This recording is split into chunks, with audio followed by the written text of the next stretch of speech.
Descubrí. Creamos. Aprender. Participar. Televisión más internet. www.encuentro.com.ar.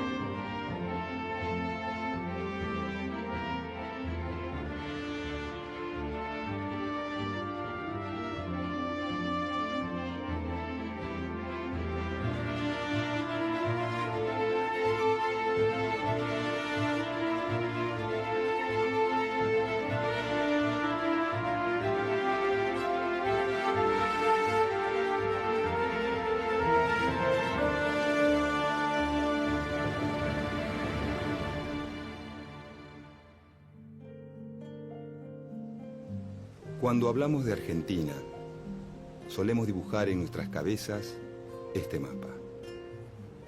Si pensamos en cómo se formó, cómo se fue delineando el territorio nacional, siempre tenemos ese mapa dibujado detrás.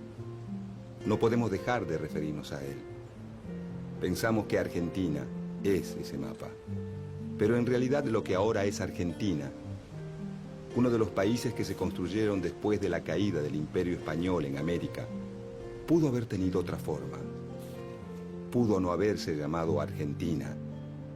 Pudo haber sido muchos países o parte de un gran país hispanoamericano.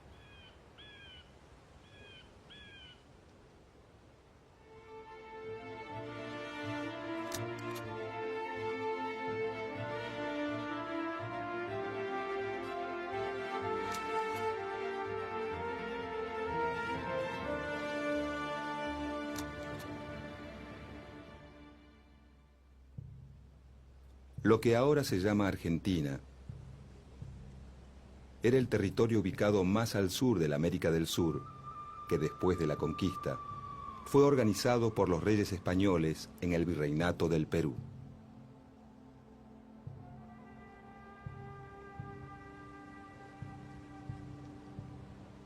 Parte del actual territorio argentino estaba incluido en las gobernaciones del Tucumán y de Buenos Aires dentro de ese virreinato. En 1776, la corona española funda el Virreinato del Río de la Plata, que ocupa aproximadamente los actuales territorios de Argentina, Bolivia, Uruguay y Paraguay. El eje de la economía se encuentra en la ciudad de Potosí, productora de grandes cantidades de plata. Y se elige a Buenos Aires como salida del mineral hacia Europa. Cuenta la leyenda que es tanto el mineral extraído que con él se podría hacer un puente entre América y España.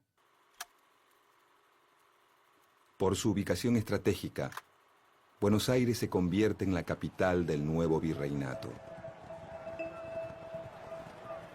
El Imperio Español parece volver a florecer, pero aunque nadie lo sabe, está a punto de derrumbarse.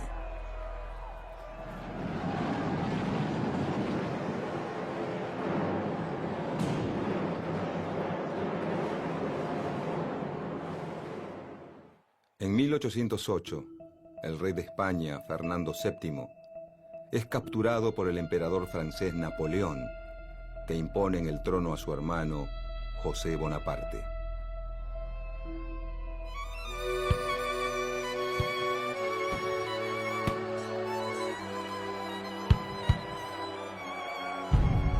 Las ciudades españolas se rebelan y forman juntas en nombre del rey preso. Agrupados en la Junta Central de Sevilla, buscan expulsar a los franceses y mantener su autoridad sobre América.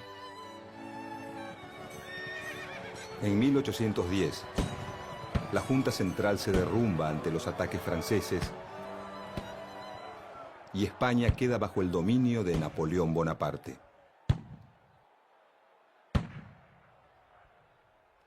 Al llegar las noticias a América, algunas ciudades deciden formar juntas.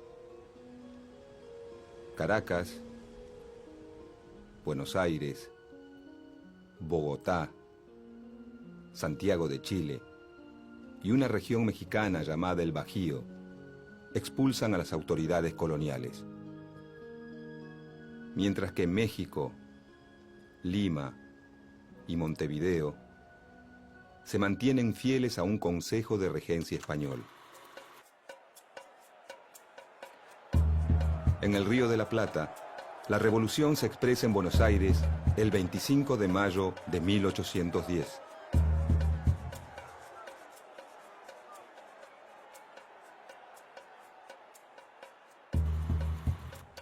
El grupo revolucionario que desplaza al virrey Baltasar Hidalgo de Cisneros cuenta con el apoyo de la milicia criolla, con la que busca asegurarse la adhesión del resto del virreinato.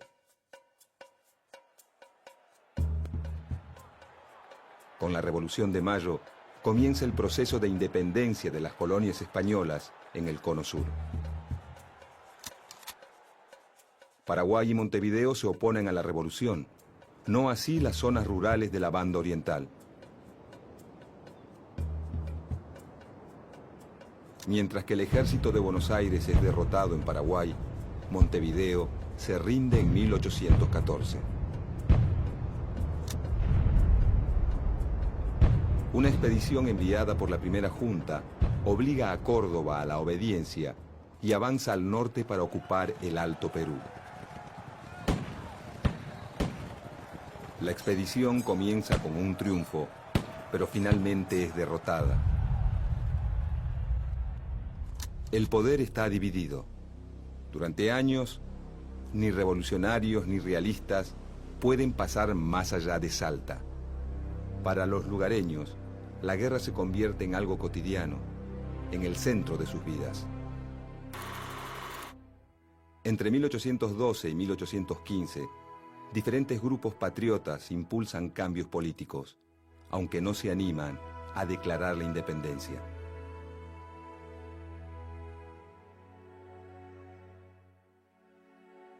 En 1815, el gobierno revolucionario apoya el plan del general José de San Martín: atacar a los realistas en Chile y avanzar sobre el Perú.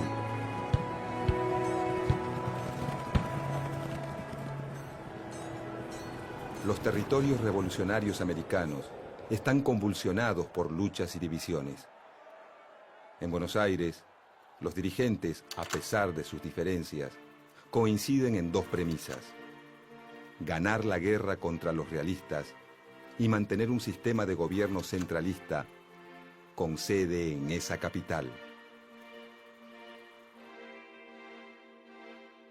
El líder revolucionario de la Banda Oriental, Gervasio Artigas, en contra del centralismo porteño, propone un sistema confederal en el que todas las provincias tengan igualdad de condiciones.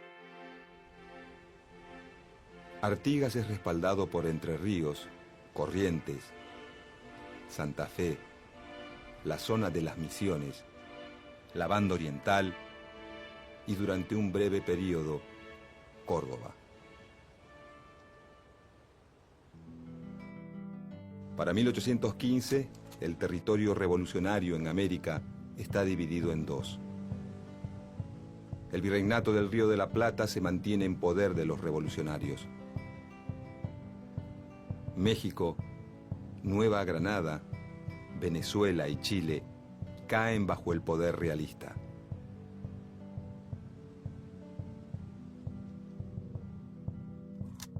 En 1816, el sistema revolucionario rioplatense supera una etapa crítica.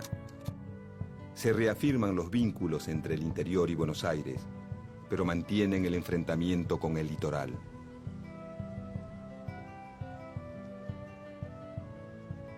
Para disminuir la tensión, se elige a la provincia de Tucumán para llevar a cabo el Congreso que declara la independencia de las Provincias Unidas de Sudamérica. Potosí, Cochabamba y Charcas, que hoy pertenecen a Bolivia, son algunas de las regiones que declaran la independencia. En cambio, algunas provincias que hoy son argentinas, como Santa Fe, Corrientes y Entre Ríos, no concurren al Congreso de Tucumán. El nuevo país independiente tiene dos grandes desafíos: el conflicto con los realistas y la guerra civil entre Buenos Aires y el litoral que dirige Artigas.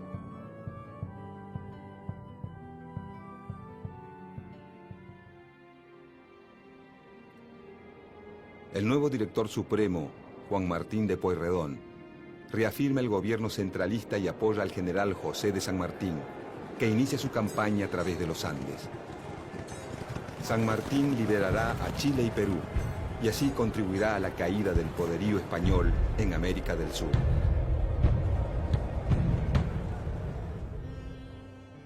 Pero en las Provincias Unidas, el alto costo de la guerra debilita al gobierno central, que delega en figuras destacadas de cada provincia la capacidad de reclutar hombres y recursos para la lucha. El sistema revolucionario vuelve a entrar en crisis y se disuelve en 1820.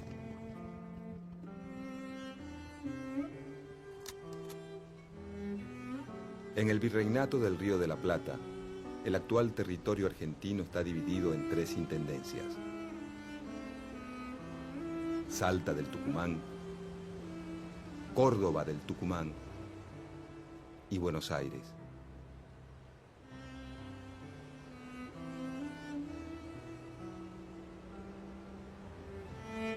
Los gobiernos revolucionarios subdividen esas intendencias coloniales. Cuyo es separada de Córdoba, Tucumán de Salta, y el litoral artiguista se desvincula de Buenos Aires. Cuando en 1820 se derrumba el poder central, la única organización política que se mantiene son las ciudades y las zonas rurales que las rodean, es decir, las provincias.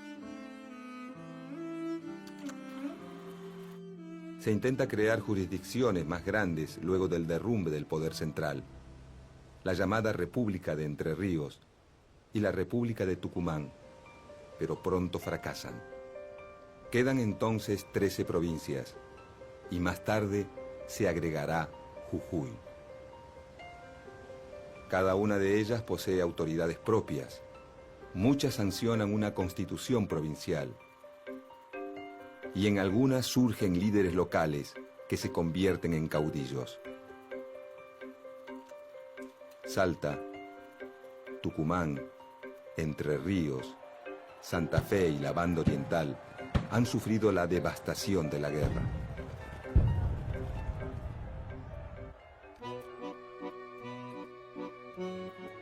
Buenos Aires, en cambio, con pocas acciones militares en su territorio, exporta grandes cantidades de cueros y tasajo. Su aduana le permite aumentar su poder sobre las demás provincias y volcar sus recursos contra los indígenas.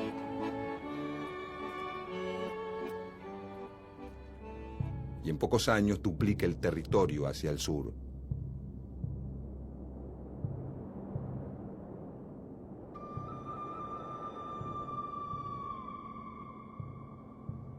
En el interior, el fin de la guerra reactiva los circuitos comerciales, Cuyo con Chile, el norte con la nueva República de Bolivia, mientras que el litoral y Córdoba se vuelcan a la producción de cueros para el mercado atlántico.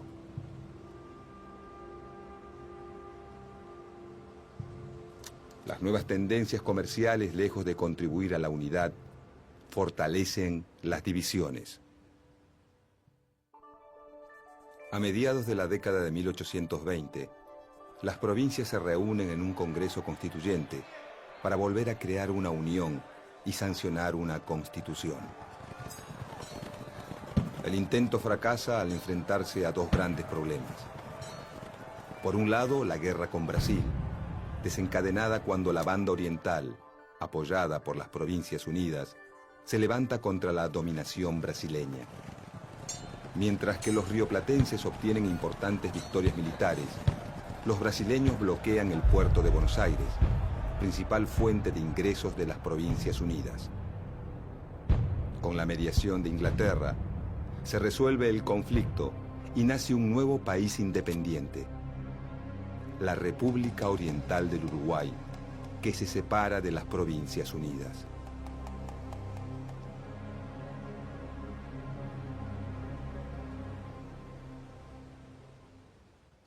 Por otro lado, el Congreso Constituyente se enfrenta a una profunda división en el ideal de Estado.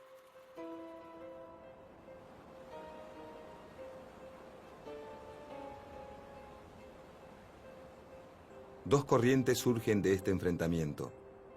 Los unitarios, quienes sostienen que el gobierno central, creado durante la Revolución, es el fundamento de la soberanía nacional, y los federales, quienes defienden la soberanía de cada provincia. Aunque el grueso del interior es federal y los principales dirigentes unitarios son porteños, hay muchos federales porteños y varios unitarios en las provincias. En la Constitución formulada por el Congreso de 1826, que nunca entra en vigencia, se denomina por primera vez al nuevo país como República Argentina. Con la disolución del Congreso Constituyente y el regreso del ejército de la guerra contra Brasil, que toma partido por los unitarios, se desata una guerra civil. En el litoral, el intento unitario de hacerse del poder fracasa al poco tiempo. Buenos Aires, Santa Fe, Entre Ríos y Corrientes se afianzan como provincias federales. El resto de las provincias se aglutina en la unitaria Liga del Interior, conducida desde Córdoba por el general José María Paz. La contienda se resuelve a favor de los federales, y a comienzos de la década de 1830, las 14 provincias suscriben el Pacto Federal.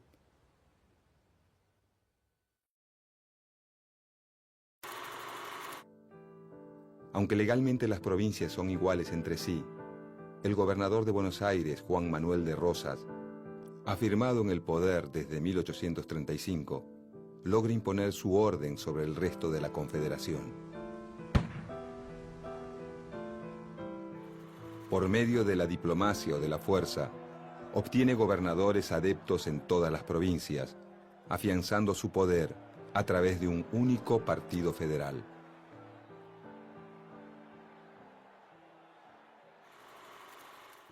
Esta política le genera grandes enemigos. La provincia de Corrientes, que lucha varias veces contra él. Los antiguos unitarios, un grupo de federales antirrocistas y un puñado de intelectuales conocido como la Generación del 37. Todos se oponen fuertemente al gobernador porteño.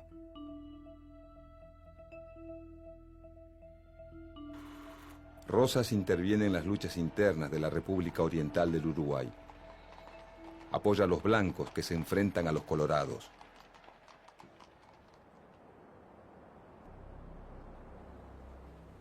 Los franceses aprovechan estos conflictos y bloquean el puerto de Buenos Aires entre 1838 y 1840. Entre 1845 y 1847 lo vuelven a hacer, esta vez junto a los ingleses.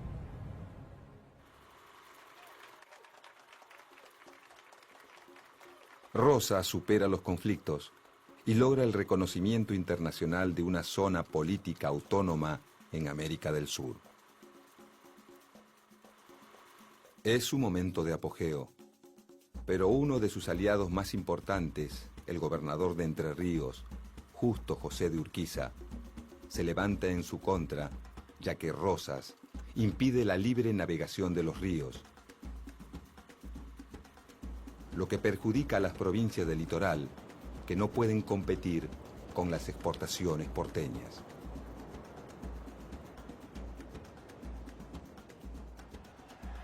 A Urquiza lo apoyan Corrientes, los opositores emigrados, los colorados uruguayos y Brasil.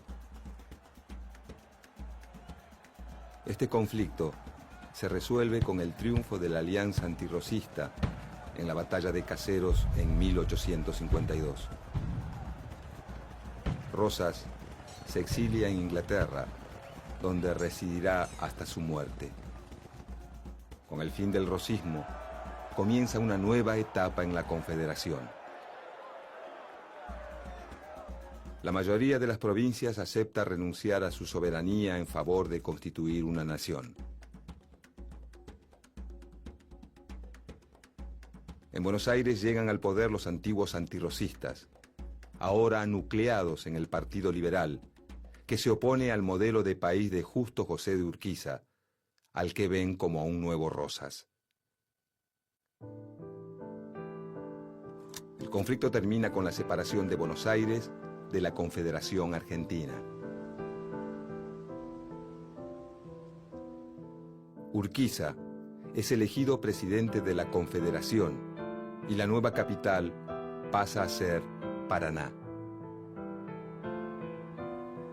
Un año después, en 1853, se sanciona en Santa Fe la Constitución Nacional.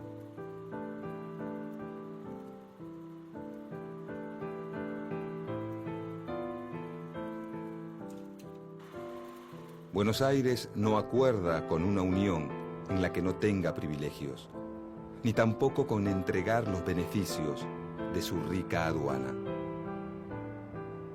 Durante los 8 años en que permanece separada de la Confederación, Buenos Aires prospera gracias al aumento en sus exportaciones de lana y cuero. En cambio, la Confederación enfrenta grandes problemas económicos y muchos de sus dirigentes creen que no existe futuro sin Buenos Aires.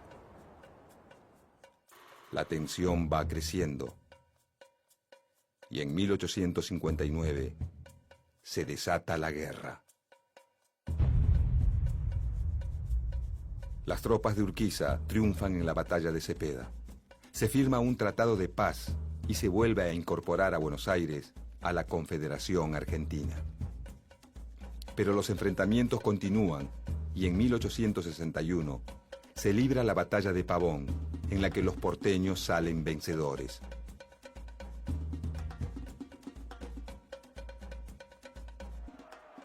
Su líder, Bartolomé Mitre, es elegido presidente. Aunque las 14 provincias se rigen por la Constitución Nacional y una autoridad central, Mitre pretende un Estado con predominio de Buenos Aires.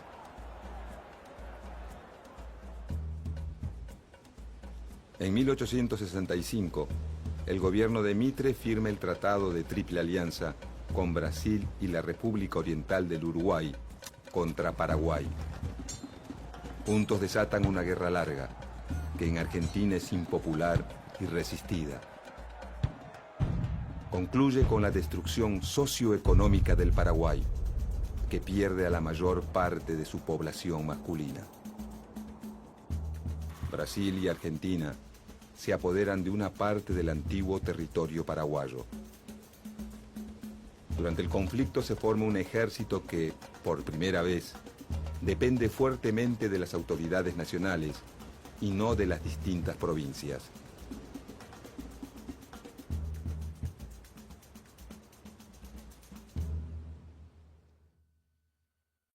Bajo las presidencias de Domingo Faustino Sarmiento y Nicolás Avellaneda, el Estado Nacional afianza su poder sobre los particularismos provinciales, apoyado en un vertiginoso desarrollo económico.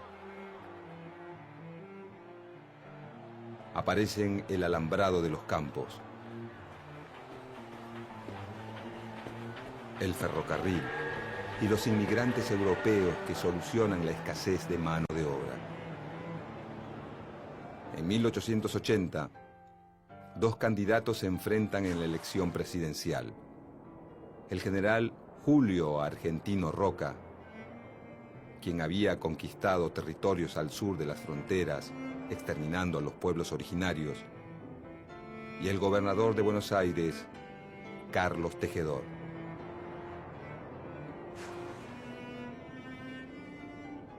Julio Argentino Roca triunfa. Carlos Tejedor impulsa la sublevación de Buenos Aires para preservar su autonomía ante el Estado Nacional. En respuesta, las autoridades nacionales derrotan militarmente a la provincia rebelde. En 1880, la ciudad de Buenos Aires pasa a ser la capital federal de la República Argentina y en 1882 se funda una nueva capital para la provincia de Buenos Aires que será llamada La Plata.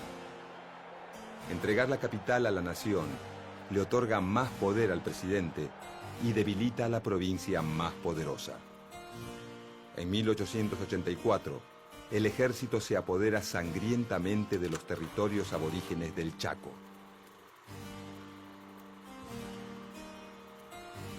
Esta región y la Patagonia, conquistada por Roca, pasan a ser territorios nacionales dependientes del gobierno central.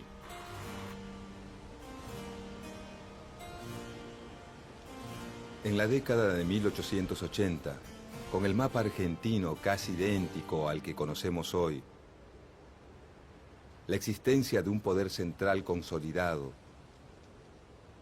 una sola moneda y un solo ejército nacional, se cierra el conflictivo y complejo proceso de construcción del Estado argentino. Pero otros procesos se abren y continúan. Los habitantes de ese Estado van a afrontar la conformación de una nueva sociedad, la aparición de un nuevo sistema político y la afirmación de una economía capitalista que provocarán conflictos, luchas de intereses, acuerdos y distintas alternativas que llenarán la historia argentina del siglo XX.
Descubrir.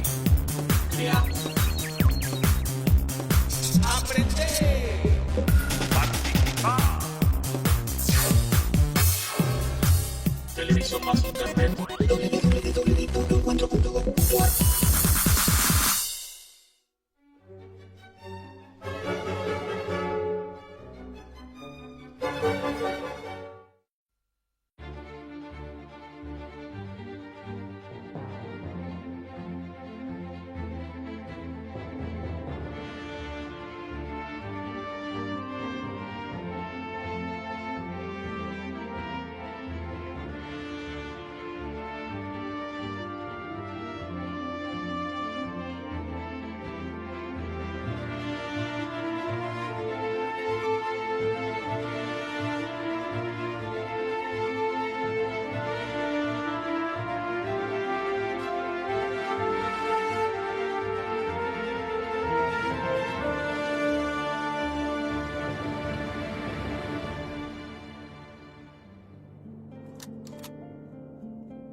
En el año 1826, el gobierno de Bernardino Rivadavia contrata al oficial prusiano Federico Rauch para matar indios y limpiar la pampa bonaerense de los ranqueles.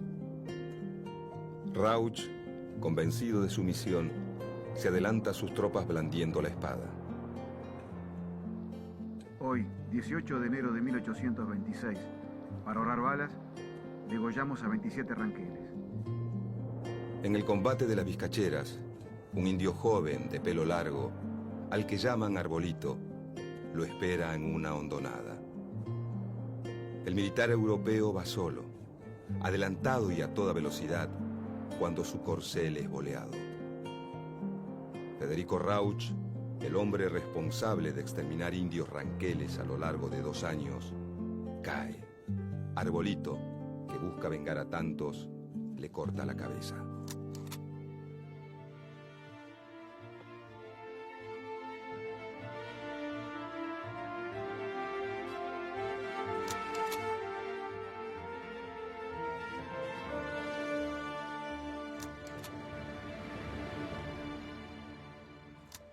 Hace aproximadamente 30.000 años, tribus provenientes de Asia y Oceanía comenzaron a ocupar el territorio americano, desde el estrecho de Bering hasta Tierra del Fuego.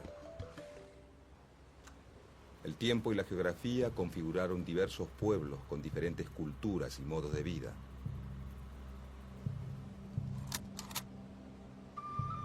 Los huichis, los araucanos, los pampas, los tehuelches, subsistieron gracias a la caza, la pesca y la recolección de frutos. Otros, como los incas, llegaron a construir ciudades imponentes y lograron afianzar un extenso imperio que abarcaba los actuales territorios de Perú, Bolivia y el norte de Argentina y Chile. Se calcula que la población total, hasta la llegada de los españoles en el siglo XV, era de 2 millones de habitantes originarios.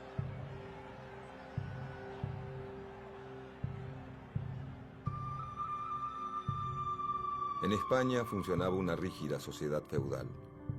Quienes no poseían bienes y riquezas difícilmente podían cambiar su situación social. Por eso América representó para muchos campesinos, labradores y nobles empobrecidos la posibilidad de cambiar su condición social, obtener tierras, riquezas, títulos y fama. Derechos y honores reservados hasta entonces solo a la nobleza.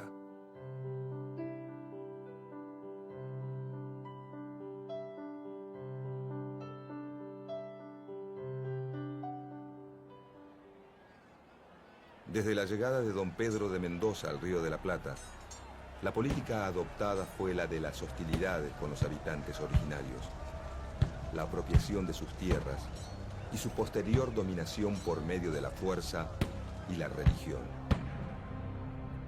Las líneas divisorias entre los asentamientos españoles e indígenas fueron, durante largo tiempo, fluctuantes y reñidas. La creación del Virreinato del Río de la Plata y la consecuente presencia de un poder político y militar fuerte permitieron establecer una línea de fronteras medianamente alejadas de los centros urbanos.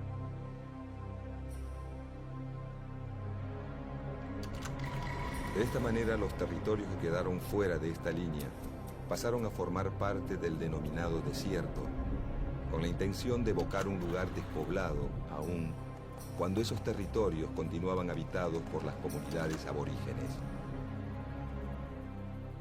Muchos fueron los que pensaron que esos grupos y su forma de vida no pertenecían a la civilización, sino a la barbarie.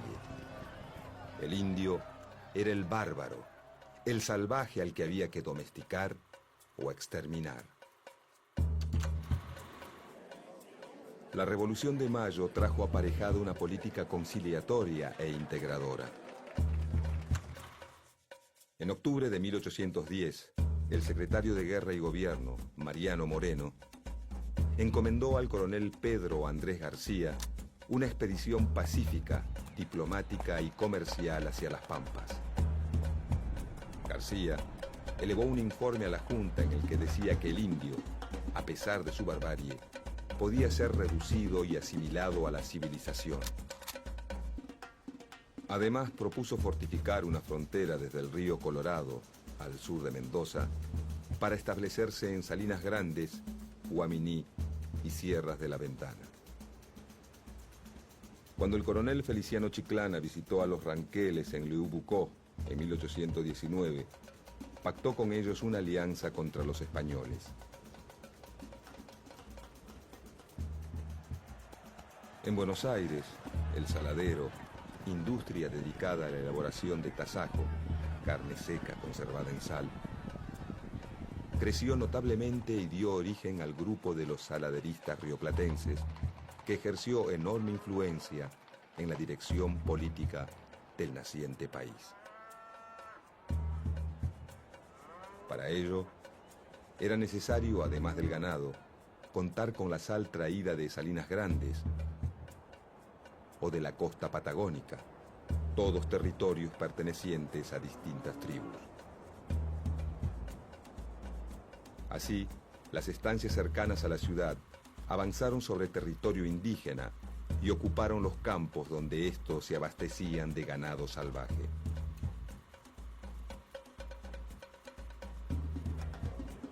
Al poco tiempo de asumir la gobernación de Buenos Aires, Martín Rodríguez delegó prácticamente el gobierno a su ministro Bernardino Rivadavia y se lanzó a una campaña al desierto. La experiencia de todo lo hecho nos enseña el modo de manejarse con estos hombres. Ella nos guía al convencimiento de que la guerra con ellos debe llevarse al exterminio. En la guerra se presenta el único remedio bajo el principio de desechar toda la idea de urbanidad y considerarlos como enemigos que es preciso destruir y exterminar.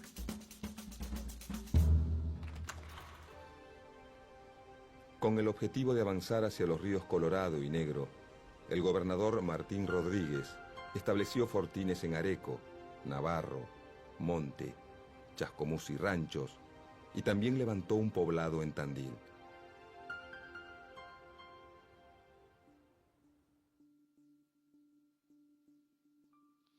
Fue errado y muy dañoso el sistema de conquistar a los indios salvajes a la bayoneta y de hacerlos entrar en las privaciones de la sociedad sin haberles formado necesidades e inspirándoles el gusto de nuestras comodidades.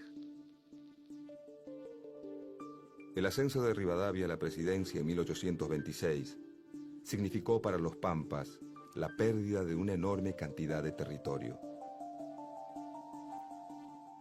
Todas las tierras públicas de la provincia quedaron hipotecadas como garantía del empréstito tomado con la casa bancaria Baring Brothers de Londres. Rivadavia decidió entonces aplicar el sistema de enfiteusis, por el cual los productores rurales podían ocupar y hacer producir las tierras públicas, no como propietarios, sino como arrendatarios. La ley promulgada en julio de 1826 lo establecía sin lugar a dudas. Quedan especialmente hipotecados al pago del capital e intereses de la deuda nacional las tierras y demás bienes inmuebles de propiedad pública, cuya enajenación se prohíbe en toda la nación. En vez de fraccionar la tierra y entregarla en lotes a pequeños y medianos productores para que la trabajaran, la enfiteusis rivadaviana entregó miles y miles de hectáreas a quienes ya eran grandes propietarios.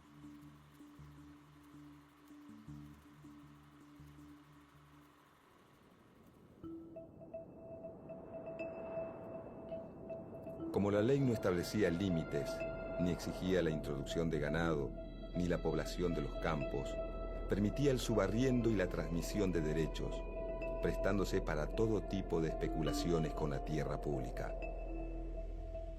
8.600.000 hectáreas pasaron a manos de 538 propietarios privados.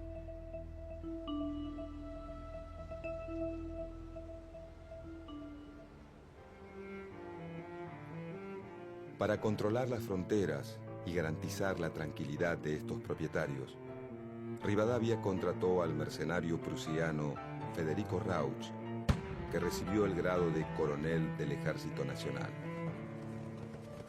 Su estrategia consistía en atacar por sorpresa y asesinar indiscriminadamente a hombres, mujeres y niños.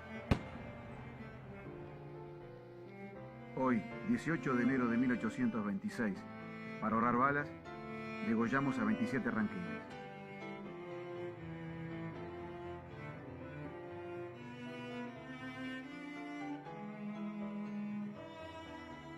Pronto le llegaría su turno al espanto del desierto. El 28 de marzo de 1829, en el combate de las Vizcacheras, Rauch fue derrotado y degollado por el ranquel Arbolito. Al momento de morir Rauch, los 30.000 kilómetros cuadrados de pampas que poseía Buenos Aires se habían transformado, por el avance del ejército, en más de 100.000. Una ciudad en la provincia de Buenos Aires, aún hoy, lleva su nombre.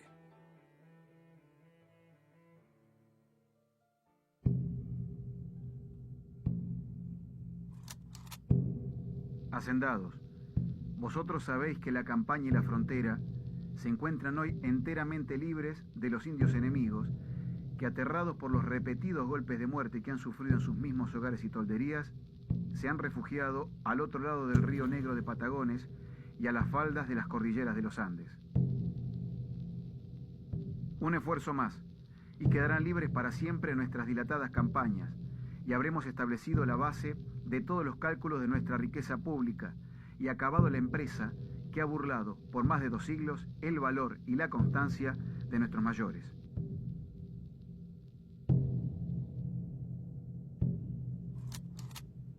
Entre 1833 y 1834, Rosas emprendió su campaña al desierto, financiada tanto por la provincia como por los estancieros bonaerenses.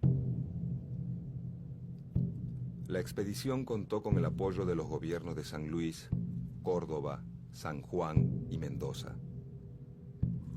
Se le encargó a Facundo Quiroga comandar una ofensiva conjunta contra el indio. Organizados en 3 divisiones, la última dirigida por el mismo Rosas, penetraron en territorio indígena, llegando a los ríos Colorado y Negro y ocupando Choel. Durante la campaña, Rosas combinó la conciliación con el sometimiento.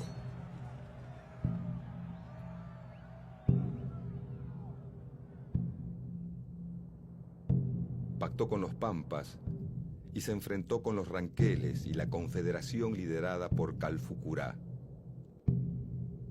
Se ganaron 2.900 leguas cuadradas de tierras y la línea defensiva pasó por Bahía Blanca, Médano Redondo y Carmen de Patagones. Según un informe que Rosas presentó al gobierno de Buenos Aires, el saldo de la operación militar fue 3.200 indios muertos, 1.200 prisioneros, 1.000 cautivos blancos rescatados. Por aquellos años de guerras civiles, unitarios y federales, estuvieron de acuerdo en la necesidad de exterminar al habitante originario y quedarse con sus tierras. Poco antes de escribir el Facundo, y mucho antes de ser presidente, Sarmiento declaraba: no debieran nuestros escritores insistir sobre la crueldad de los españoles para con los salvajes de América. Ahora como entonces, nuestros enemigos de raza, de color, de tendencias, de civilización. Quisiéramos apartar de toda cuestión social americana a los salvajes, por quienes sentimos, sin poderlo remediar, una invencible repugnancia. No son más que unos indios asquerosos a quienes habríamos hecho colgar y mandaríamos colgar ahora si reapareciesen en una guerra.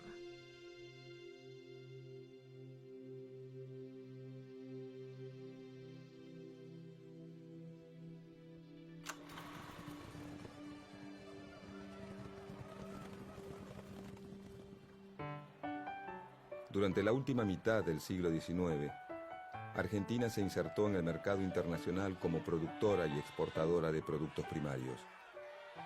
Inglaterra, la principal compradora de estos productos, necesitaba materia prima para su industria textil y realizaba los primeros intentos de enfriado de carnes que en poco tiempo darían paso al frigorífico.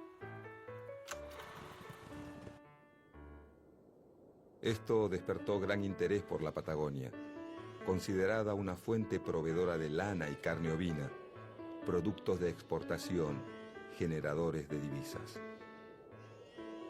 De esta manera, se hizo necesaria la expansión de la frontera para, como decía un funcionario de la época, reemplazar a los indios por ovejas. Se comenzó a pensar en poblar la región para asegurar la soberanía argentina en esas tierras y abrir una vía de comunicación hacia el Océano Pacífico para obstruir las ambiciones chilenas sobre el Estrecho de Magallanes.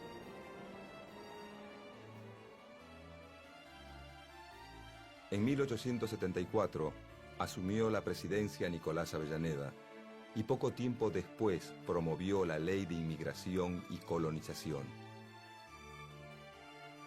La ley fomentaba la inmigración mediante oficinas de propaganda en las principales ciudades europeas, donde se entregaba folletería informativa que prometía pasaje gratis, tierra en propiedad y trabajo.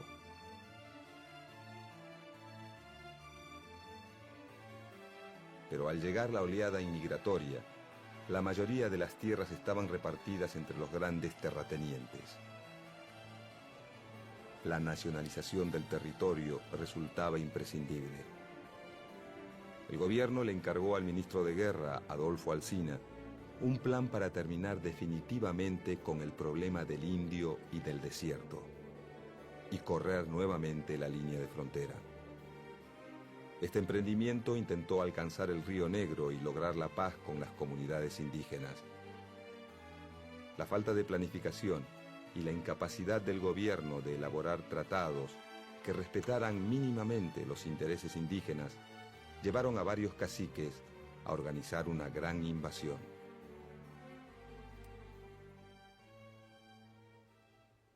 Alsina organizó la contraofensiva en 1876.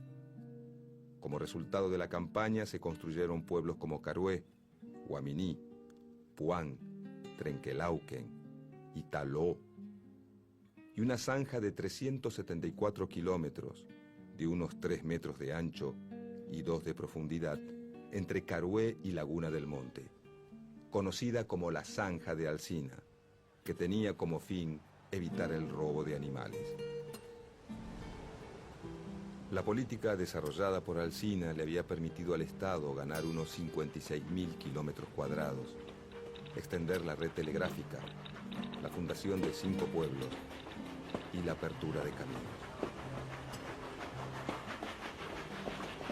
Alsina muere y en su reemplazo es designado Julio Argentino Roca.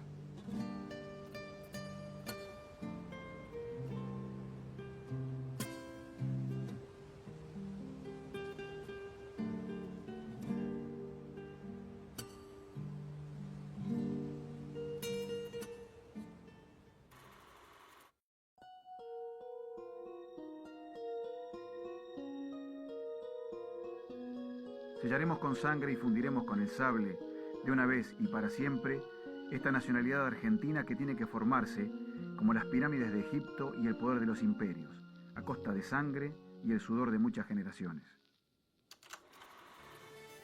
En 1878, el Congreso Nacional sancionó una ley por la que se destinaba 1.600.000 pesos para el traslado de la frontera a los ríos Negro y Neuquén. La suma millonaria se obtendría a través del producido de las tierras públicas nacionales que se conquistaran. Casi 400 personas se quedaron con más de 8 millones de hectáreas de las mejores tierras del mundo. El nuevo ministro de Guerra aplicó un plan de aniquilamiento de las comunidades indígenas a través de una guerra ofensiva y sistemática. El plan se realizó en 2 etapas. Una ofensiva general sobre el territorio comprendido entre el sur de la provincia de Buenos Aires y el Río Negro, y una marcha coordinada de varias divisiones para confluir en las cercanías de la actual ciudad de San Carlos de Bariloche. Julio Argentino Roca modernizó las tropas e incrementó la construcción de líneas telegráficas. Los batallones comenzaron a utilizar nuevos armamentos, como los fusiles Remington, con un alcance de 1000 metros, y la ventaja de disparos sin humo de pólvora que les permitía pasar inadvertidos. En julio de 1878, el plan estaba en marcha y el ejército de Roca lograba sus primeros triunfos con la captura de prisioneros y el rescate de cautivos. Cuando finalmente Roca emprendió su campaña, el indio estaba ya muy lejos de ser un enemigo formidable.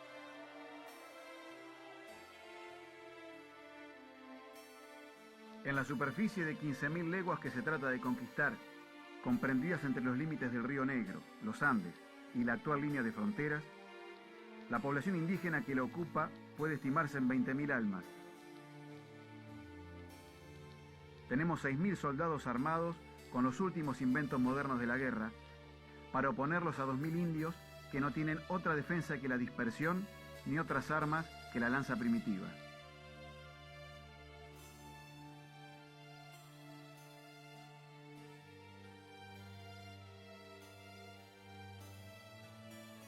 Los indios que no caían por los fusiles eran alcanzados por enfermedades traídas por sus enemigos. Cuando la financiación estuvo aprobada y el negocio armado, Roca preparó sus fuerzas para la ofensiva final. La expedición partió entre marzo y abril de 1879. Los 6.000 soldados fueron distribuidos en 4 divisiones que partieron de distintos puntos para rastrillar la pampa.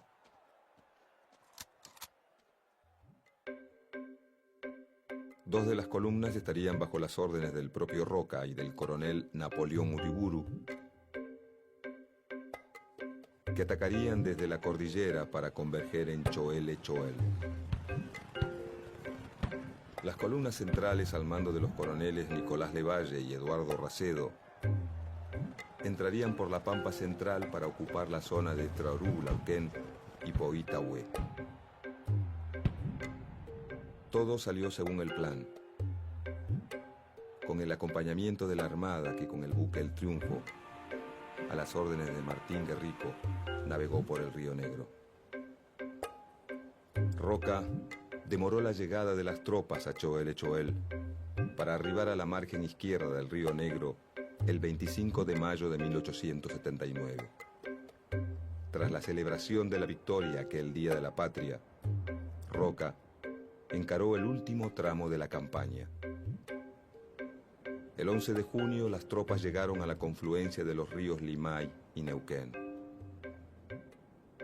Pocos días después, el conquistador ministro debió regresar a Buenos Aires para garantizar el abastecimiento de sus tropas y para estar presente en el lanzamiento de su candidatura a presidente de la República por el Partido Autonomista Nacional.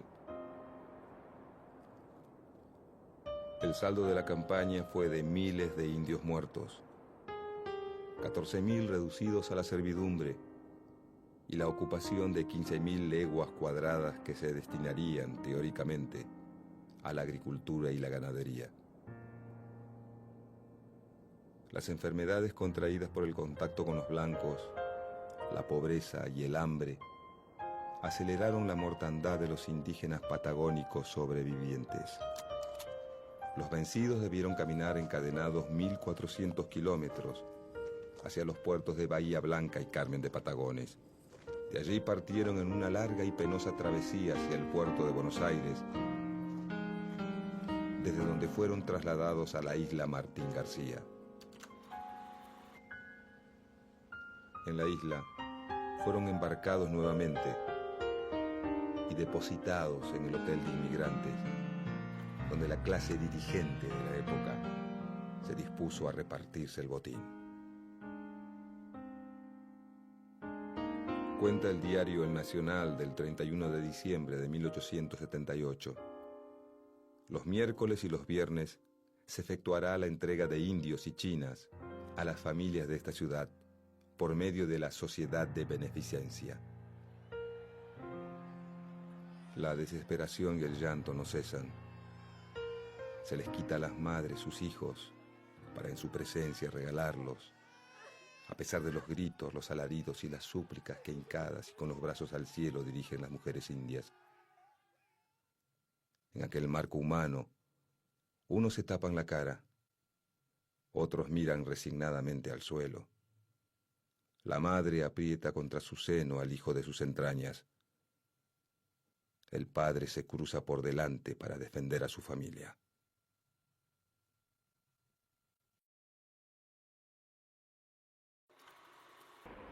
De todo me acuso, Padre, pero juro ante Dios que no tengo una sola muerte inútil sobre la conciencia. La absolución. Ergo te absolvo, in nomine Pater, Filio et Spiritus Sancto. Amén. La jerarquía católica expresó oficialmente su beneplácito por la conquista a través de Monseñor Fagnano. Dios en su infinita misericordia ha proporcionado a estos indios un medio eficacísimo para redimirse de la barbarie y salvar sus almas: el trabajo y sobre todo la religión, que los saca del embrutecimiento en que se encontraban. Algunas tribus con sus capitanejos y caciques que lograron escapar continuaron resistiendo por medio de escaramuzas en las fronteras, pero fueron finalmente reducidos por la fuerza o por el pacto, recibiendo un total de 24 leguas en zonas estériles y aisladas.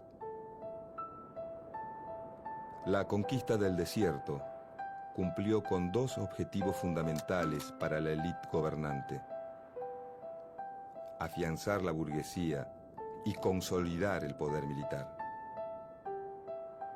Además sirvió para que entre 1876 y 1903, un lapso de 27 años, el Estado regalase o vendiese casi 42 millones de hectáreas a 1.800 terratenientes, vinculados estrechamente por lazos económicos y familiares, a los diferentes gobiernos que se sucedieron en aquel período. 67 propietarios pasaron a ser dueños de 6 millones de hectáreas. Entre ellos se destacaron 24 familias patricias, que recibieron parcelas que oscilaban entre las 200.000 hectáreas de los Luro a las 2.500.000 obtenidas por los Martínez de Oz. Para 1920, solamente 50 familias eran propietarias de más de 4 millones de hectáreas en la provincia de Buenos Aires. Estas tierras fiscales, que según marcaba la ley de inmigración, debían ser destinadas al establecimiento de colonos y pequeños propietarios llegados de Europa, fueron distribuidas entre una minoría de familias vinculadas al poder que pagaron por ellas sumas irrisorias.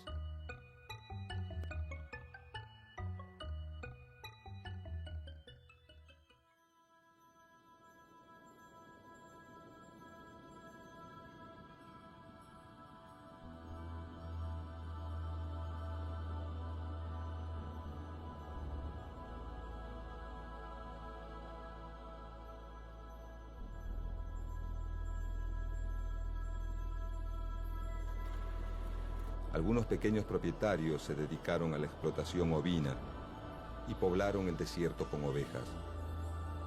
Otros dejaron centenares de miles de hectáreas sin explotar y sin poblar, especulando con la suba del precio de la tierra. Aún hoy, el territorio de la Patagonia tiene un porcentaje de medio habitante por kilómetro cuadrado.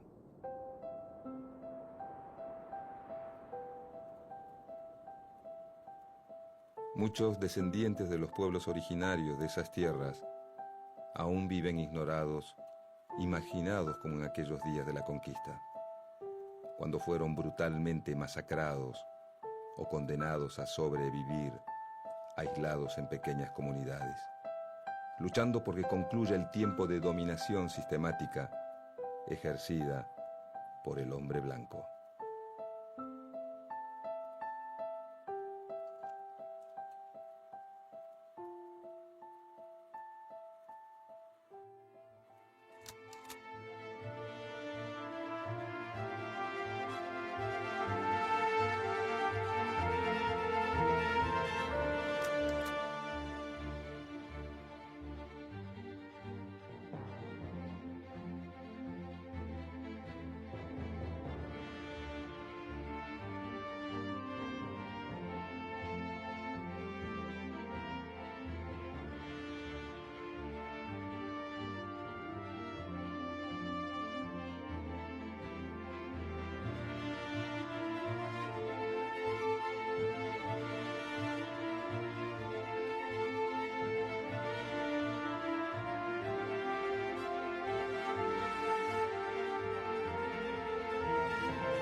El carruaje avanza sin prisa en la noche fría del 1 de julio de 1896.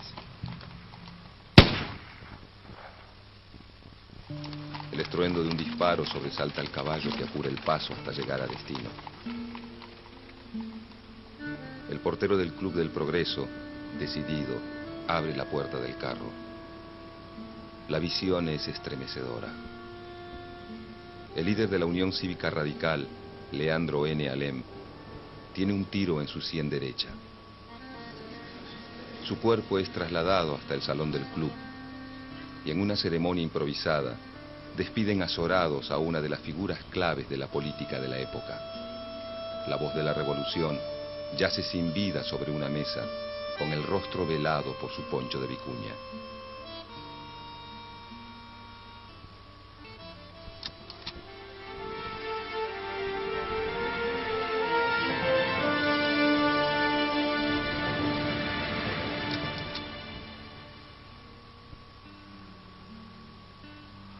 Desde 1880, gobierna la Argentina el PAN, Partido Autonomista Nacional. Primero bajo el mandato de Julio Argentino Roca y luego de Miguel Juárez Celman. El fraude es el mecanismo usual en las elecciones. En todo el país, pero sobre todo en el litoral, las transformaciones sociales producto de la inmigración masiva se hacen cada vez más notorias. Juárez Celman lleva 4 años en el gobierno. Su política económica profundiza el desarrollo del modelo agroexportador, que genera una crisis económica que, a medida que avanza, articula a los opositores. A partir de la publicación de un artículo en el diario La Nación, que denuncia el lamentable estado de las cosas, sin una oposición que controle el poder del presidente, se conforma la Unión Cívica de la Juventud, que reúne a un grupo de jóvenes estudiantes universitarios que organiza, el 1 de septiembre de 1889 en el Jardín Florida, la primera manifestación de oposición a Juárez Celman. Después de esta reunión, la Unión Cívica de la Juventud cambia de nombre al incorporar a otros opositores y comienza a llamarse Unión Cívica. Luego de 10 años de mantenerse fuera de la política, el popular caudillo Leandro N. Alem regresa como líder de la Unión Cívica y firme opositor al régimen roquista. La oposición liderada por la Unión Cívica tiene 2 objetivos: agitar a la opinión pública contra el gobierno y preparar una revolución para derrocar al presidente. Acusa al gobierno de Juárez Celman de carecer de moral administrativa y pide la libertad del sufragio y el respeto a las autonomías provinciales.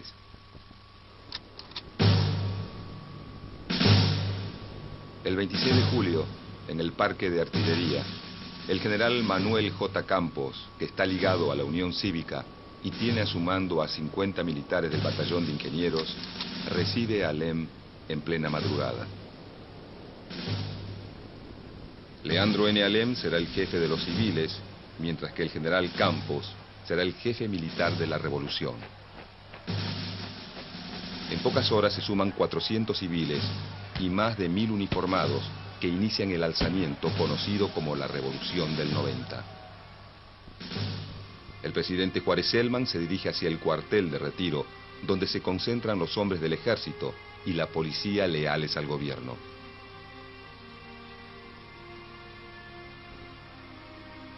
Desde el Parque de Artillería, la Junta Revolucionaria los intima a someterse a la revolución que acaba de estallar. Hombres y mujeres enterados del levantamiento llegan al parque a pedir armas.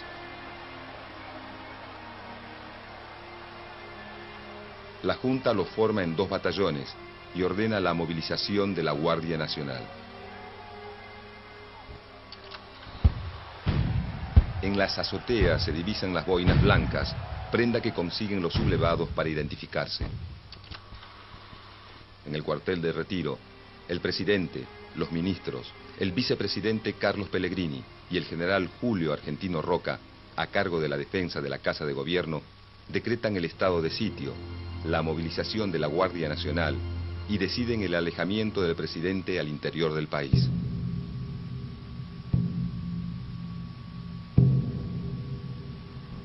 El general Levalle y el vicepresidente comandan el ataque contra los rebeldes. Los revolucionarios construyen cantones y trincheras alrededor de la plaza del Parque de Artillería. A las 9 de la mañana comienzan los enfrentamientos. Varios uniformados de la fuerza policial son acribillados.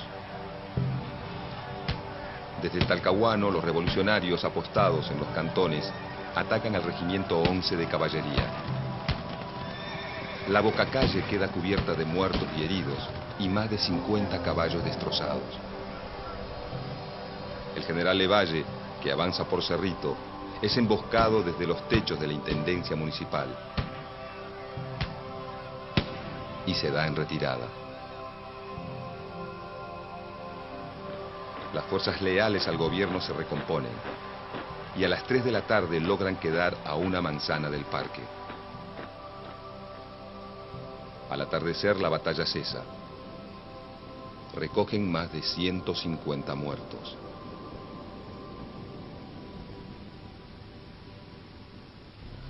Por la mañana se reinician los ataques y las fuerzas revolucionarias deben replegarse dentro del parque.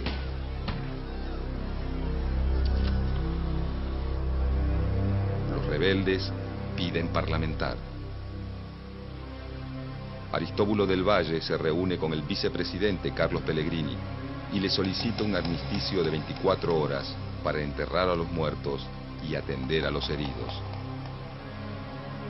Los barcos de guerra favorables a los revolucionarios ignoran el acuerdo del cese de fuego y bombardean la Plaza de Mayo, la Casa de Gobierno y la zona de retiro.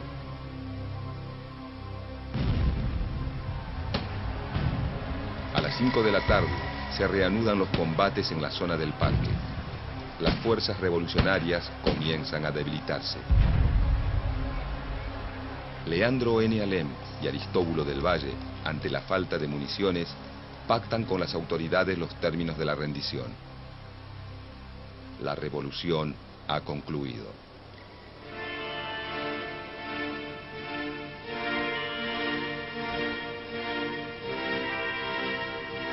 La ciudad está paralizada. La bolsa, los comercios, los teatros, todo permanece cerrado.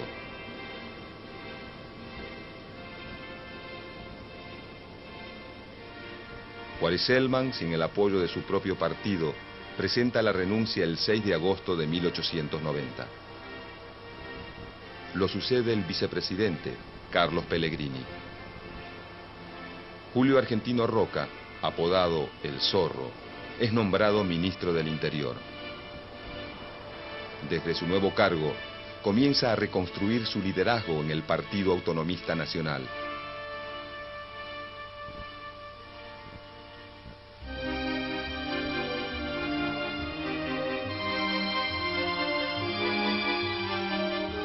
En 1891, la Unión Cívica proclama su fórmula para las próximas elecciones. Proponen a Bartolomé Mitre como presidente y como vice a Bernardo de Irigoyen. Dentro del Partido Autonomista Nacional, los llamados modernistas, en oposición a Roca, impulsan la renovación del sistema político para asegurar elecciones limpias. Roca decide pactar con Mitre una fórmula única para las siguientes elecciones presidenciales. Mitre es un hombre de la Unión Cívica, donde hay dirigentes como Bernardo de Irigoyen o Leandro N. Alem, que proponen seguir la lucha, pero ahora contra Roca. Al aceptar Mitre el pacto propuesto por Roca, provoca la ruptura de la Unión Cívica.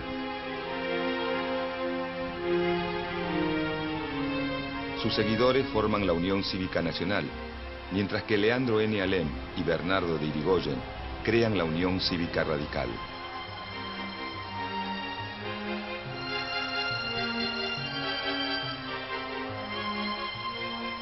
La posición en contra del régimen de los radicales hace que el presidente Carlos Pellegrini declare el estado de sitio y detenga a varios de sus dirigentes, acusándolos de estar organizando una revolución.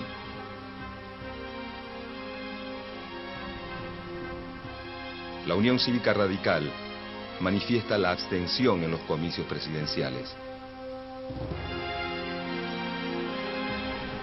Roca, luego de pactar con Mitre, levanta la candidatura de Luis Sáenz Peña y José Evaristo Uriburu, que con fraude ganan las elecciones.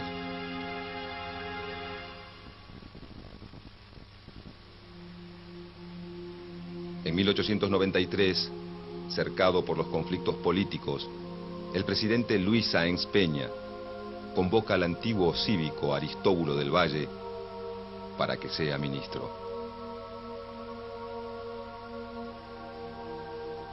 Leandro N. Alem y sus partidarios radicales reconocen a Del Valle como a un viejo compañero de lucha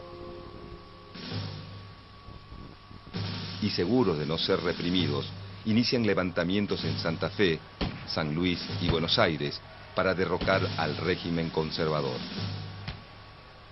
Del Valle se opone y renuncia. El Congreso aprueba la intervención de las 3 provincias que los rebeldes han logrado tomar. Un mes después, hay 3 nuevos levantamientos en las provincias de Santa Fe, Corrientes y Tucumán. Julio Argentino Roca, nuevo comandante en jefe del ejército, acaba con los levantamientos. La victoria lo posiciona, una vez más, como el hombre necesario para los conservadores. Leandro N. Alem ha formado a su sobrino Hipólito Yrigoyen para ser un importante político de nuestra historia. Pero durante los 6 meses que Alem es encarcelado, la relación con su sobrino se vuelve cada vez más tensa. El nuevo líder radical, Hipólito Yrigoyen, es acusado por Alem del fracaso de la revolución. La relación entre ambos se quiebra definitivamente. Los radicales conservadores se irán con don Bernardo. Otros radicales serán socialistas o anarquistas. La canalla de Buenos Aires, dirigida por el pérfido traidor de mi sobrino Hipólito, se irá con Roque Sáenz Peña. Y los intransigentes nos iremos. Aristóbulo del Valle muere. Leandro N. Alem, con sus fuerzas agotadas, entristecido por la muerte de su amigo y compañero de lucha y acuciado por problemas económicos, escribe su testamento político. He terminado mi carrera. He concluido mi misión. Para vivir estéril, inútil y deprimido, es preferible morir. Sí, que se rompa, pero que no se doble. Mis dolencias son gravísimas, necesariamente mortales. El 1 de julio de 1896, Leandro N. Alem, mientras se dirige en su carruaje hacia el Club del Progreso, se quita la vida. Tiene 54 años. Su cuerpo es trasladado hasta el salón y en una ceremonia improvisada, los presentes despiden azorados al líder radical. La noticia conmueve al pueblo que se reúne en las calles. El desfile acompaña al féretro embanderado. La muerte de Alem profundiza la crisis entre las facciones radicales de la capital, liderada por Bernardo de Yrigoyen, y la provincia de Buenos Aires, conducida por Hipólito Yrigoyen. Bernardo de Yrigoyen impulsa una alianza con la Unión Cívica Nacional. En oposición, Hipólito Yrigoyen disuelve la Unión Cívica Radical Bonaerense, obliga a sus diputados a renunciar y cierra los comités en toda la provincia. Como respuesta, es expulsado del partido. Fracturada la Unión Cívica Radical, queda desdibujada de la escena política y comienza una serie de alianzas con otros partidos en distintas provincias. Con las fuerzas opositoras debilitadas, la vieja política de alianzas y de manejo electoral vuelve a triunfar. En 1898, Julio Argentino Roca gana las elecciones, con los mecanismos usuales de la época, e inicia su segunda presidencia. Durante su gestión presenta el controvertido proyecto de unificación de la deuda externa. La prensa inicia una ofensiva y advierte a la opinión pública de las terribles consecuencias para el crédito interno. Se realizan marchas opositoras en la capital, y aunque el presidente declara el estado de sitio, debe retirar el proyecto de ley.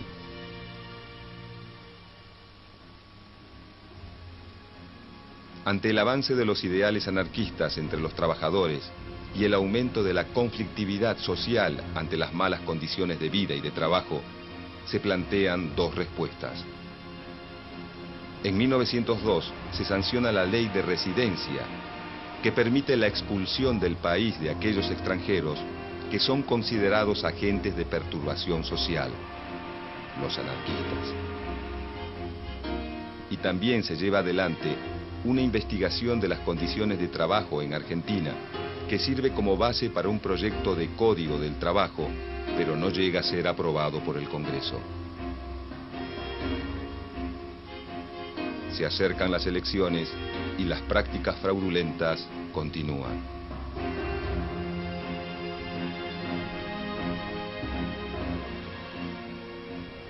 La Unión Cívica Radical, reorganizada por Irigoyen, se abstiene y acusa al gobierno de Roca de abuso en la administración pública y del fraude como herramienta para la permanencia en el poder.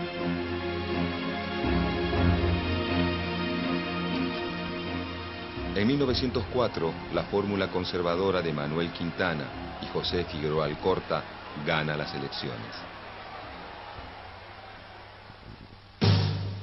En 1905, estalla la última revolución radical en Buenos Aires, Rosario, Córdoba y Mendoza.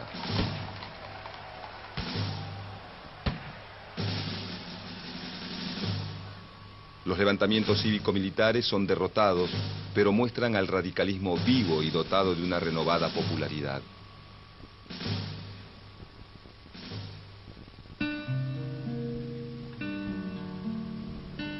A fines de 1905, el presidente Manuel Quintana enferma gravemente y muere pocos meses después.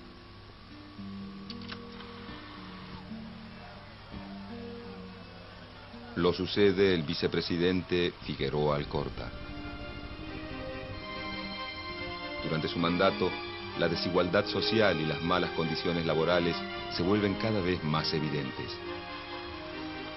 Las extensas jornadas y la explotación de niños y mujeres fomentan un fuerte malestar entre las clases trabajadoras. Huelgas y protestas como la de los inquilinos o la Semana Roja son severamente reprimidas. Antes de finalizar su mandato, Figueroa Alcorta promulga la Ley de Defensa Social, que permite el confinamiento en cárceles a quienes se consideren peligrosos, capaces de ocasionar disturbios.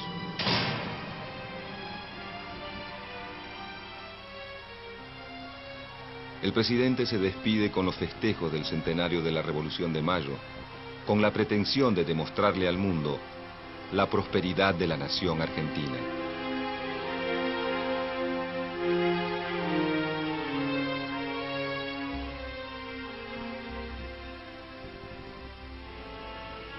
La fórmula del PAN, Roque Sáenz Peña, Victorino de la Plaza, se impone, fraude mediante, en las elecciones de 1910 casi sin oposición y consigue la totalidad de los votos del colegio electoral.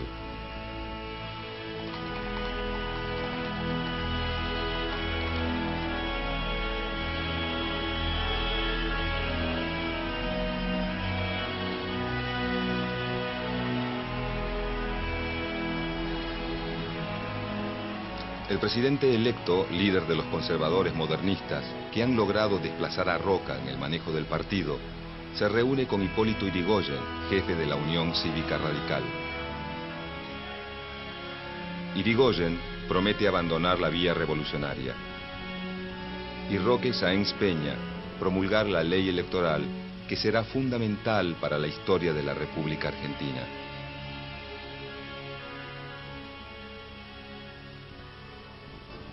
En 1912, Sáenz Peña establece el voto universal masculino, secreto y obligatorio, la representación de las minorías y el uso del padrón militar, con lo que la voluntad ciudadana comienza a ser respetada en la elección de sus autoridades. La UCR abandona la lucha revolucionaria y junto al socialismo se integra al mapa electoral. El partido liderado por Hipólito Yrigoyen surge como una fuerza nacional por encima de las diferencias regionales y de clase. Sus actos son cada vez más masivos. La UCR organiza una red de comités por todo el país que se va posicionando como la base de su poder electoral. En 1916, la fórmula radical con Hipólito Yrigoyen a la cabeza gana en las elecciones presidenciales sin fraude. Años de precariedad política llegan a su fin. La ley Sáenz Peña representa la llave hacia un nuevo período político en la historia argentina. Una nueva metodología regirá al país durante los próximos 14 años. Las elecciones sin fraude y el inicio de una nueva política en que las masas populares tendrán mucho para decir.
Descubriré. Crear. Aprender. Participar. Televisión más internet.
El 25 de junio de 1912, en la localidad de Alcorta, en la provincia de Santa Fe, una multitud se dirige a la sociedad italiana, dispuesta a terminar con la distribución irracional de las ganancias obtenidas por el trabajo de la tierra y la fuerte explotación a la que son sometidos.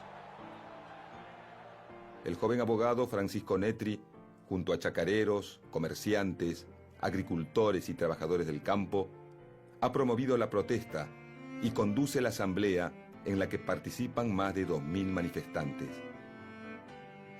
La rebelión es el inicio de la protesta más extensa en la Argentina agroexportadora, a la que se le suman los sindicatos de trabajadores rurales, pequeños comerciantes y más de 100.000 chacareros. El 5 de octubre de 1916, es asesinado de un disparo Francisco Netri, impulsor y partícipe fundamental de El Grito de Alcorta, el movimiento generador de las bases de la Federación Agraria Argentina.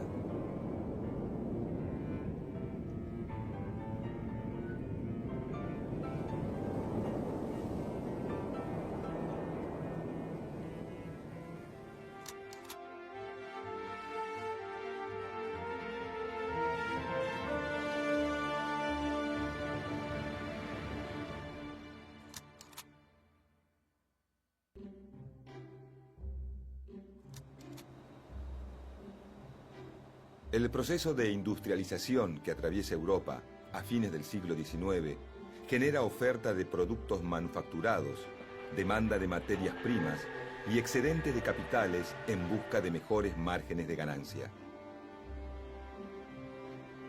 Argentina, como otros países que ante la necesidad de mano de obra ofrecen salarios altos, recibe gran cantidad de inmigrantes expulsados de algunas zonas del viejo continente que sufren exceso de población, desocupación y hambrunas. América Latina se reacomoda en el nuevo mercado mundial y Argentina se incorpora como una de las principales productoras de alimentos y materias primas. La reorientación genera un nuevo patrón económico, el modelo agroexportador. Este modelo se basa en la exportación de carnes y granos, producidos a partir de la explotación extensiva de la tierra, que necesita de capitales externos para inversiones, y la incorporación de mano de obra inmigrante. Argentina cuenta con millones de hectáreas incorporadas a la fuerza, como resultado de las campañas de ocupación de los territorios de pueblos y comunidades indígenas.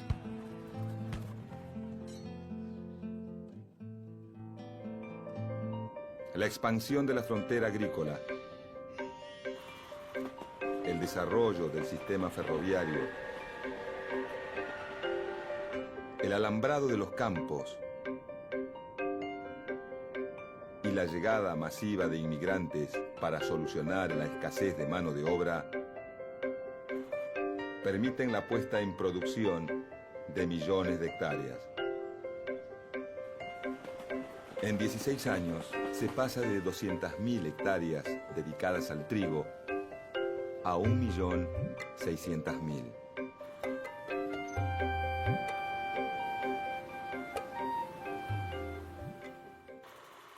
El Estado Nacional emite bonos sobre los que paga intereses mayores a los europeos. De esta manera, busca atraer capitales financieros extranjeros y utiliza esos préstamos para consolidar su aparato burocrático y militar. La gran mayoría del capital invertido es británico, dado que Gran Bretaña es la principal potencia económica mundial.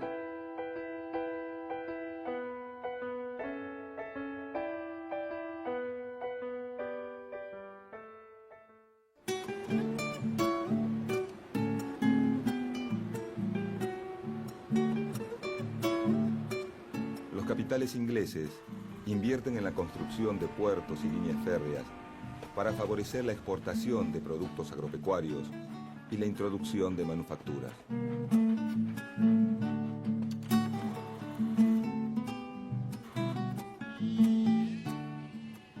Desde la década de 1850, en Argentina, comienza a desarrollarse la producción agrícola a partir del proceso de colonización, que consiste en el loteo de tierras en parcelas de un tamaño rentable para la producción basada en la mano de obra familiar.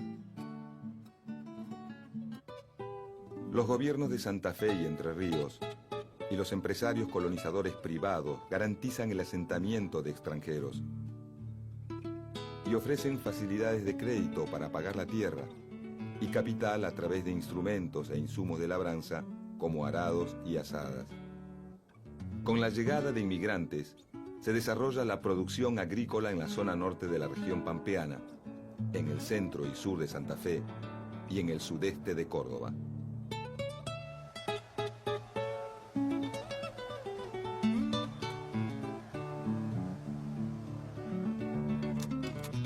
El resultado más inmediato de la colonización es, hacia la década de 1870, el inicio de las exportaciones de trigo y maíz.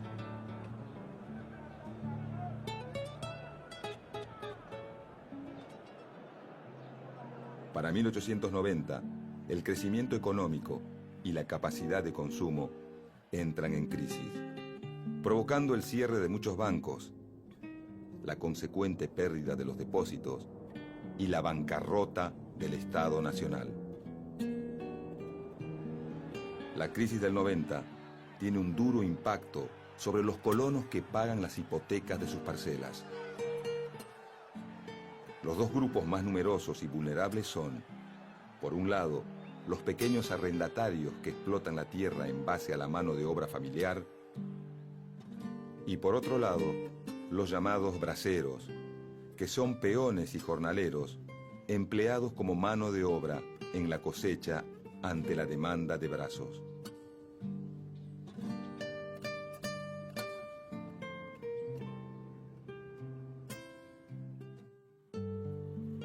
A la producción agrícola se le suma la actividad ganadera, y así el modelo agroexportador obtiene gran dinamismo con la estancia mixta, donde se alternan actividades agrícolas con la cría de ganado.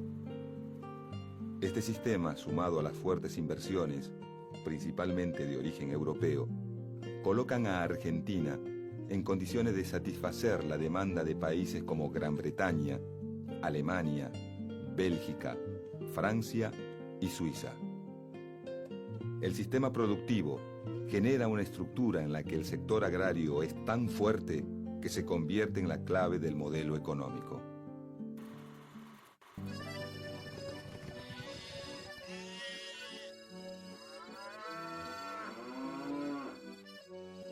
Con la importación de sementales que producen más kilos de carne en menos tiempo, se perfeccionan las razas ganaderas según el gusto de los diferentes mercados que las consumen. El grupo de productores dedicados al ganado refinado, dividido entre criadores y los que engordan a los animales, conocidos como invernadores, se consolida.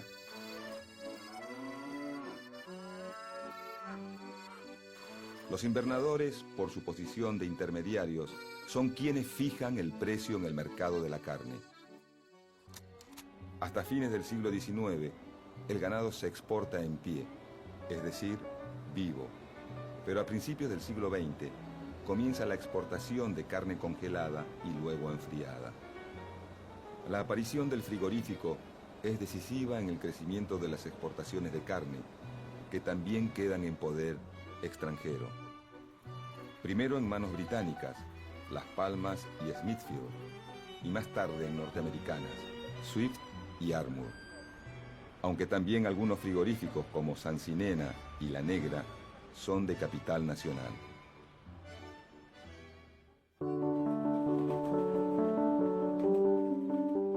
El progreso económico para abastecer el creciente mercado alcanza a la provincia de Mendoza con la industria del vino,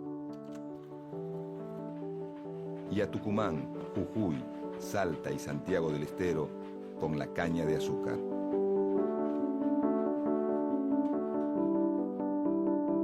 El Estado, a través de tarifas aduaneras a la importación, protege estas actividades productivas. Alienta y garantiza obras de infraestructura que permiten conectar a las regiones productoras con los mercados consumidores. En el norte de Santa Fe, parte de Corrientes, Chaco y Santiago del Estero, se inicia un proceso de explotación de los bosques de quebracho, principalmente por parte de la compañía La Forestal del Chaco, una empresa de capitales ingleses con aportes de accionistas franceses y alemanes. Del quebracho se extrae el tanino, una sustancia que se exporta y se consume a escala local para curtir cueros. Además, la madera del quebracho se utiliza para producir durmientes de ferrocarril y postes. En Santa Fe, La construcción del ferrocarril abarata la salida de los productos y alienta la instalación de fábricas de tanino, obrajes, talleres, almacenes y poblados en las zonas que atraviesa. A muchas de las tierras fiscales, apropiadas durante las campañas de ocupación del norte patagónico, se las utiliza para la ganadería extensiva. Hacia ellas se traslada el ganado ovino, desplazado de la pampa húmeda por el desarrollo de la agricultura y el ganado bovino. Así, se genera un paisaje de contrastes entre los escasos valles con irrigación destinados a la agricultura intensiva y con mayor cantidad de habitantes, y las miles de hectáreas que quedan sin poblar y sin explotar por la gran especulación con el precio de la tierra. 6 millones de hectáreas quedan en manos de un puñado de propietarios.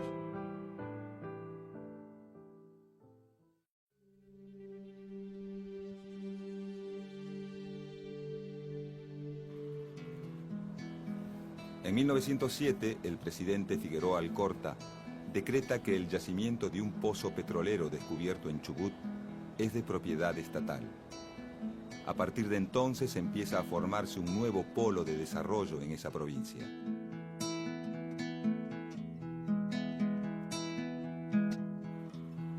El desarrollo del ferrocarril permite la integración de las diferentes regiones del país, facilita la llegada de la mano de obra necesaria, de las mercaderías de consumo para la población en crecimiento y posibilita el aumento de la exportación de los diferentes productos. Es Gran Bretaña quien domina el negocio de los ferrocarriles. La expansión de la red ferroviaria es vertiginosa. Pasa de 9.400 kilómetros en 1890 a casi 34.000 kilómetros en 1914.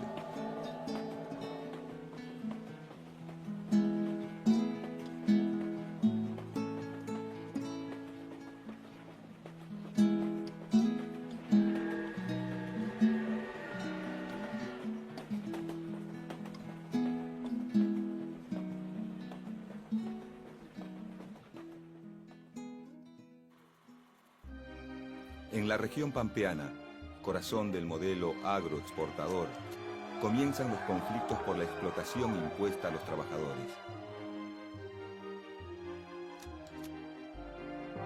Bajos salarios, extensas jornadas laborales y excesivos cánones de arrendamiento de las tierras chocan con la idea promovida por el gobierno y los terratenientes de que se vive un desarrollo social armónico. La alta movilidad de la mano de obra en épocas de poco trabajo en el campo traslada los conflictos a las ciudades. Entre 1901 y 1904 se realizan varias huelgas protagonizadas por peones de la región pampeana, asalariados del sector cañero del noroeste y quebracheros de la zona chaqueña. En 1911, la mala cosecha eleva el precio de los granos. Al año siguiente, las condiciones climáticas favorables permiten una cosecha récord que provoca la baja del precio de los granos por la abundancia de oferta. Para los arrendatarios, esto significa menos ingresos y grandes dificultades al momento de afrontar el pago de los elevados cánones de arrendamiento.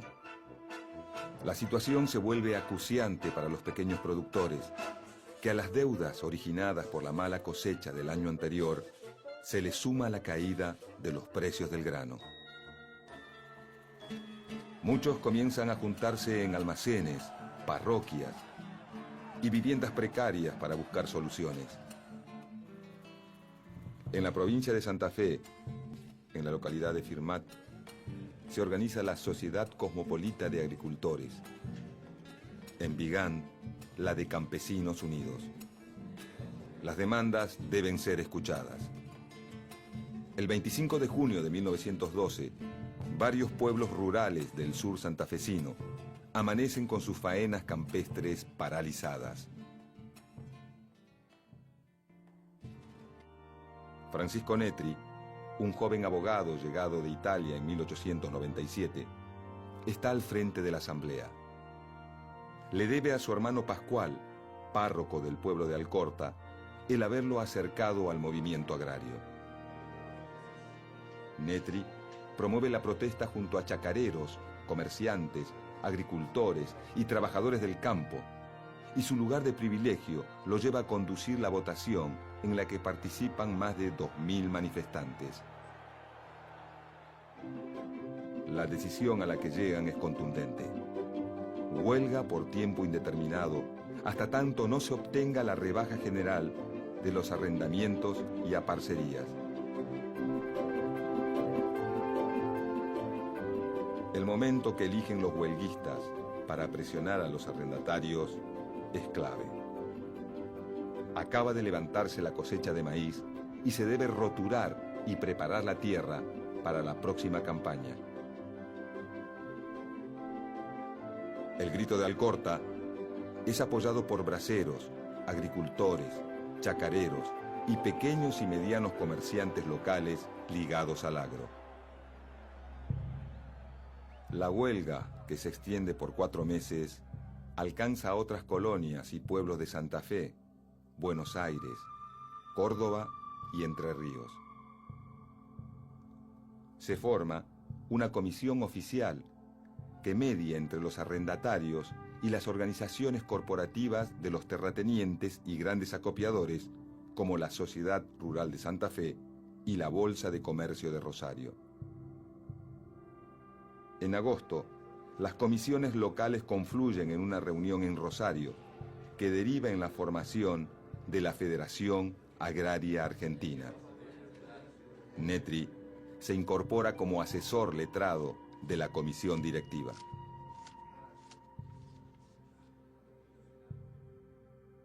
El Grito de Alcorta es el primer movimiento agrario de gran alcance que promueve la Asociación Gremial de Chacareros y crea una corriente que estimula las protestas y el surgimiento del cooperativismo agrario.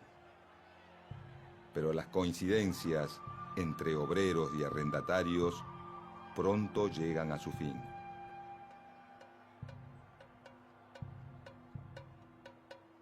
Los braceros se organizan y producen amplias huelgas de asalariados rurales con la esperanza de terminar con el trabajo esclavo al que aún son sometidos. A partir del Grito de Alcorta, los propietarios acuerdan suavizar las condiciones de contratación según las demandas de los productores y se consigue la rebaja de los arrendamientos y la consolidación de la organización gremial de los chacareros en la Federación Agraria Argentina. Creada con la unión de los chacareros y dirigentes radicalizados, la Federación Agraria Argentina se alinea con los terratenientes. Entre 1912 y 1917, Europa maneja el mundo, tecnológica, financiera y políticamente. El dominio sobre las áreas coloniales y las necesidades de expansión de las grandes potencias industriales hacen que las confrontaciones se vuelvan cada vez más frecuentes, no solo en el viejo continente, sino también en las colonias de África, China o el Medio Oriente. Pero el enfrentamiento entre el Imperio Austrohúngaro y Serbia traspasa las fronteras el 1 de agosto de 1914 y la declaración de guerra se extiende hasta Rusia, desatando un conflicto en el que participan 32 naciones. La Argentina, aunque se abstiene, no sale ilesa de la Gran Guerra.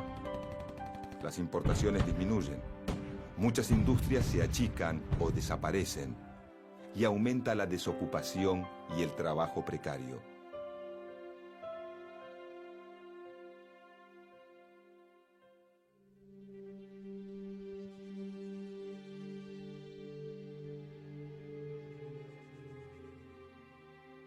En 1916, mientras se dirige a la sede rosarina de la Federación Agraria, Francisco Netri recibe un disparo. Herido de muerte, logra llegar hasta la peluquería ubicada frente a la Federación y muere en el patio de ese local. El autor del disparo es Carlos Ocampo. Aunque nunca devela en el juicio el motivo de su accionar, se sospecha que el asesino ha sido contratado por los terratenientes santafesinos.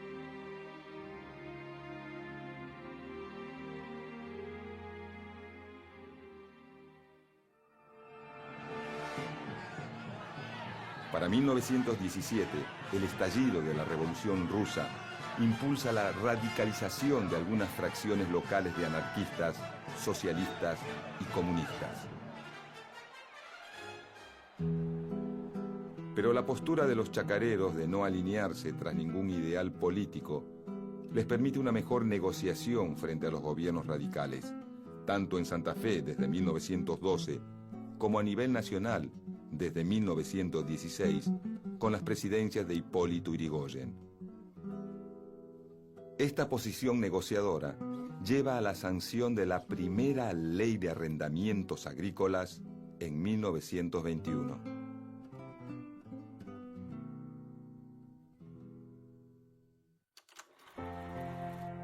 El modelo agroexportador moderniza al país y lo convierte en uno de los mayores exportadores del mundo.